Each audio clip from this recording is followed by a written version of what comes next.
Study session 6 will start today, international trade and capital flow. Why we are studying this as a CFA, we have to take care of investment portfolio of different countries. If you are based in US, you have your investments in UK, in Europe, in China. So you should know what are the different countries, inter-countries affairs. GDP, this is we already discussed, is number of goods and services produced in one country in 1 year.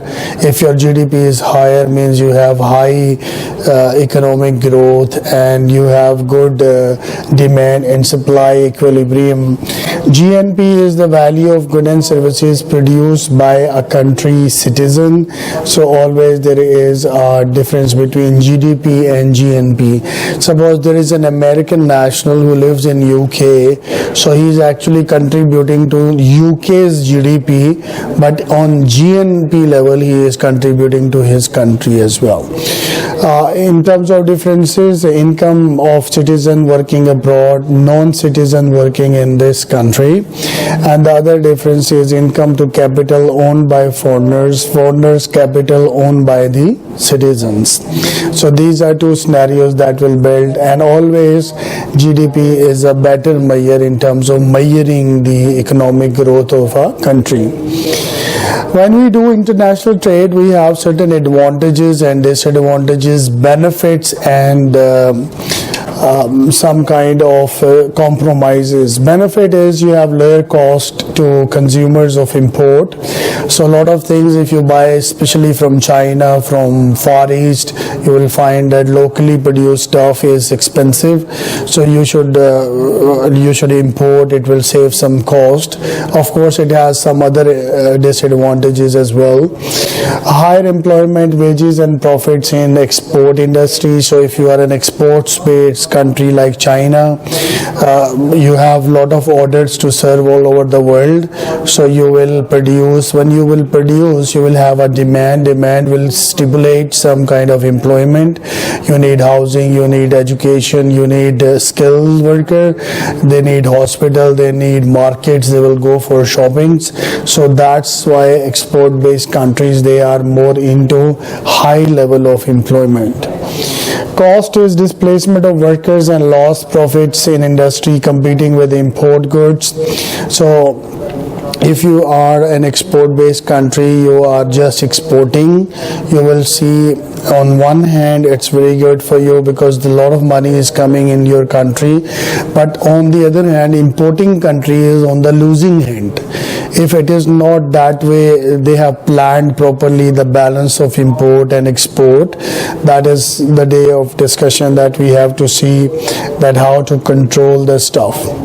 If in a country you will try to produce everything, some things you will be an expert of, but few things you are not expert, you're not specialized, so you will get more cost of goods sold. So he says that you should always see your absolute or comparative advantages. How it works, absolute advantage refer to the lower cost in terms of resources. Use comparative advantage, that is refer to the lowest opportunity cost to produce a products. Opportunity cost, this is we already have discussed, this is the next best alternative for gone.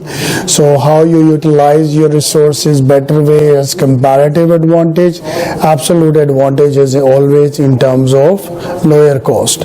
So when you are planning the import and export cycle of a country, so all time you have to see which products you have an absolute advantage and which products you have a comparative advantage, means the opportunity cost can be considered and where you are into lower cost and efficiencies.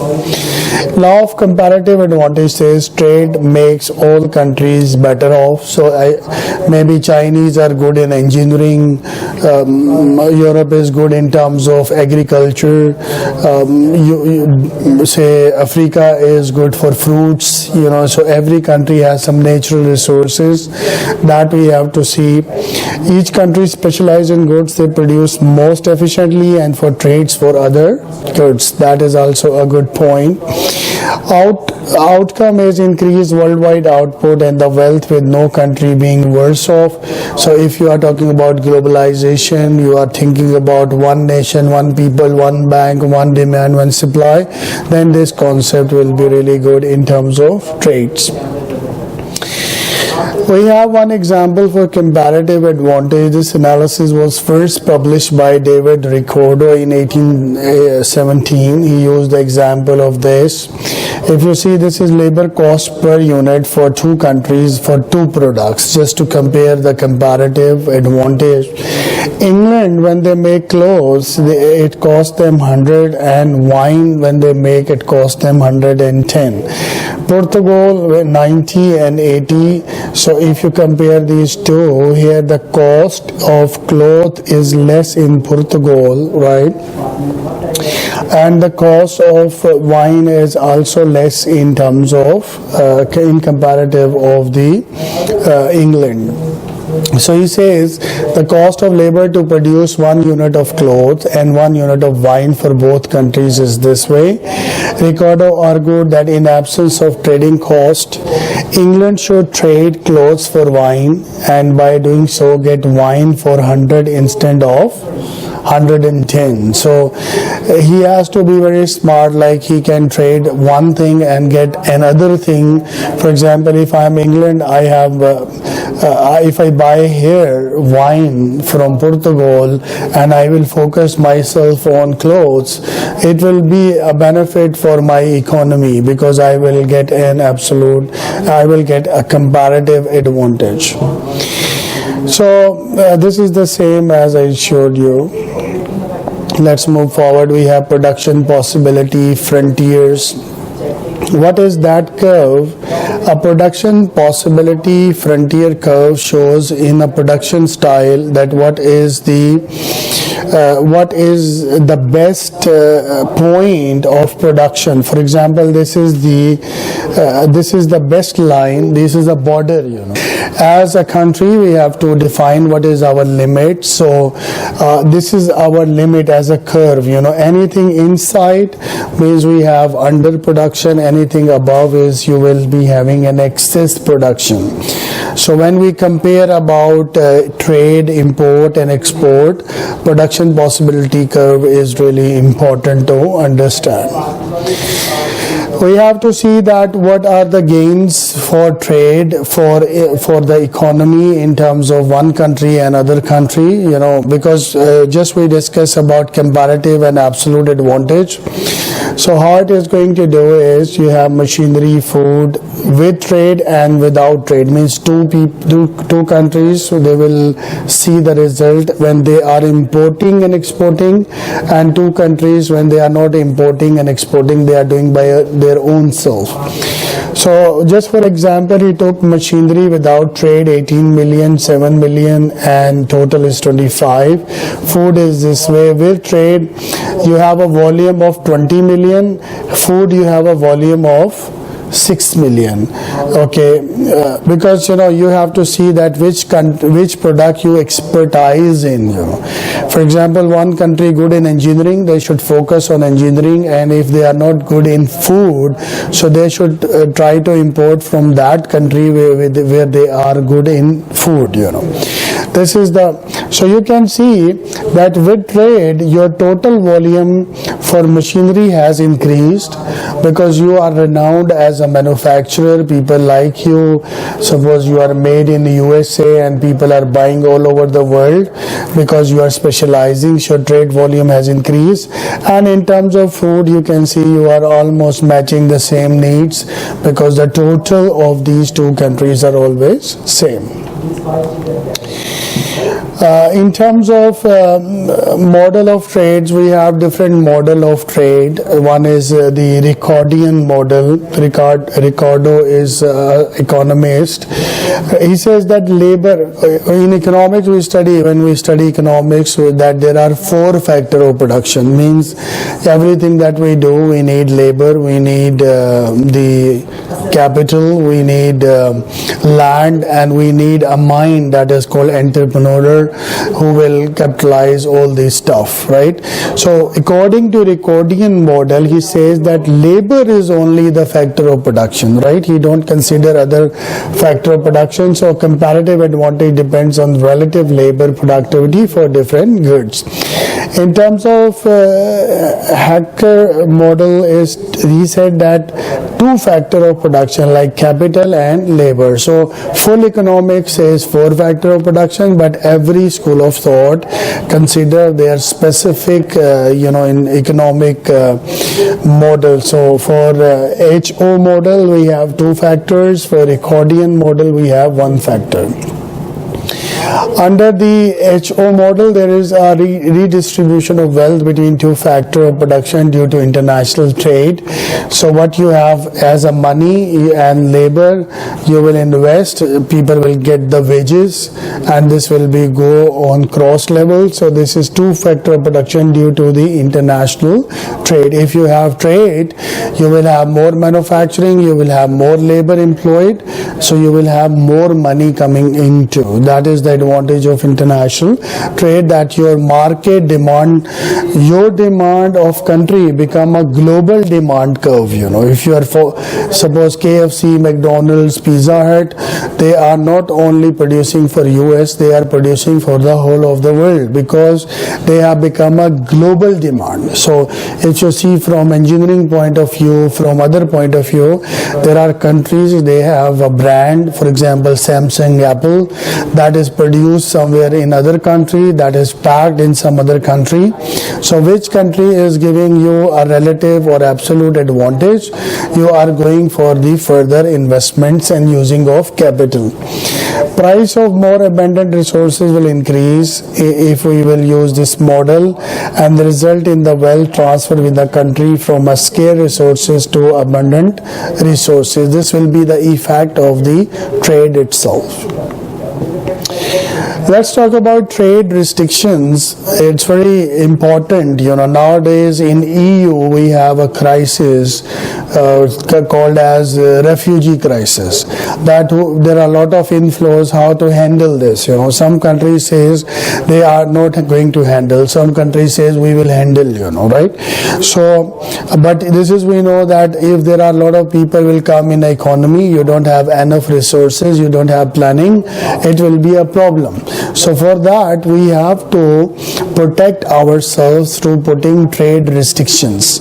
What are these trade restrictions? Tariff is the first one, that is a tax imposed on imported goods. That is, suppose I buy something from Korea and this is $1 and local market is, for example, $3. So as a seller I have an advantage to buy from Korea, but once I will import, I will clear the customs, everything, the tariff will make the cost of this product $6, right? So I will be discouraged. I will not buy from Korea because the net amount that I am paying is more than the locally products available. This is how governments protect their local industries from foreign invasions, because they can ruin their local industry. Quota is a limitation on quantity of goods.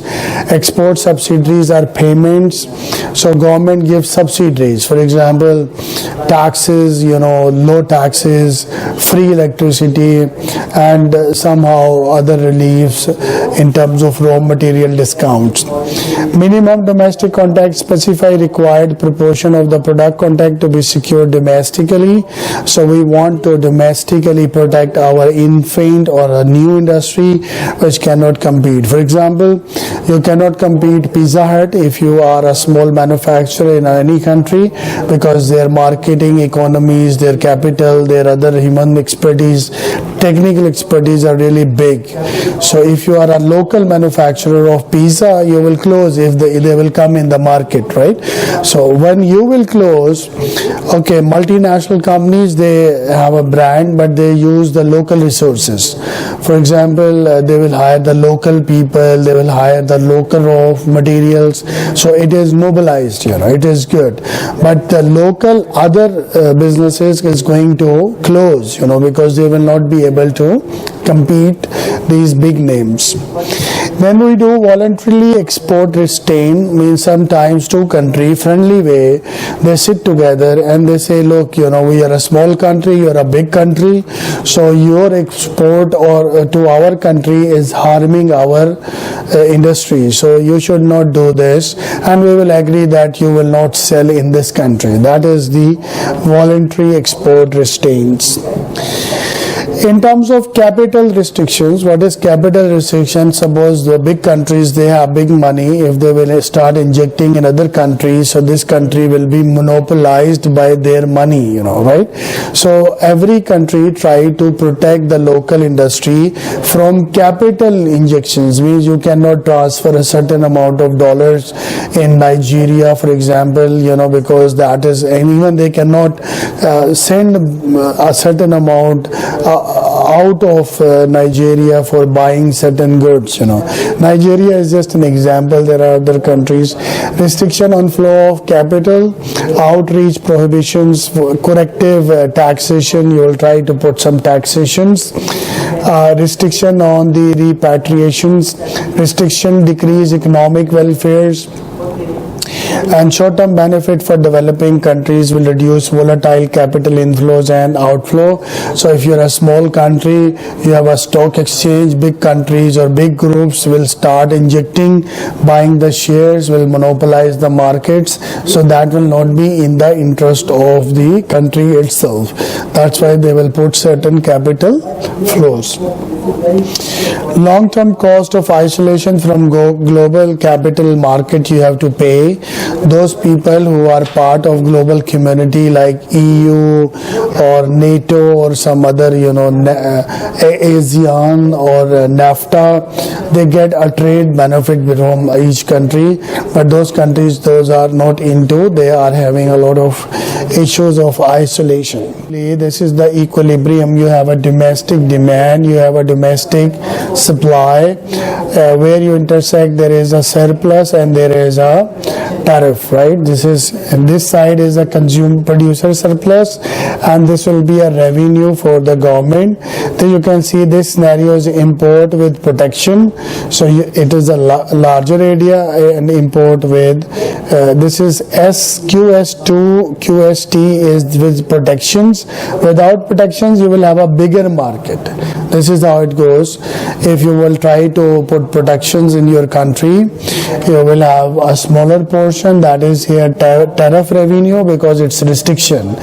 But if you see this import with free trade, that will have a bigger area, which is this one. So imports are not, tariffs are not in the interest, but somehow we have to play with them with a policy and in a nice way. In terms of trading blocks, common markets and economic units, we have economic welfare that is improved by reducing trade restrictions, because especially the small countries, they need a lot of support from the bigger countries in terms of building their industry and buying goods from them. This is really important. Gains from reducing trade restriction between member countries are offset by losses if the bloc increase restriction on non-member countries. So we do blocking. For example, Mexico, America, and another country, they will make a bloc. European Union has a bloc, trade bloc. So they will have their advantages and disadvantages. Free trade area is, we have FTA, that is remove all barriers to the trade between member countries. Customs union is FTA plus common trade restrictions, and common market is the CU plus remove barriers to the movement of labor and capital amongst the members. So we have three types. One is common market, that is this plus remove barriers to the movement. There are questions related to it, so we should be very clear. Custom unions are free trade area plus common trade restriction, and the common market is custom union, so it by default include the FTA inside. Economic unions are common markets plus member established common institute and economic policy, and monetary union is economic union plus members adopt a common currency. That is, the best example is European Union. They have a euro that they are using. Moving forward, we will discuss balance of payment. What is balance of payment? This is the balance of in payment coming in the country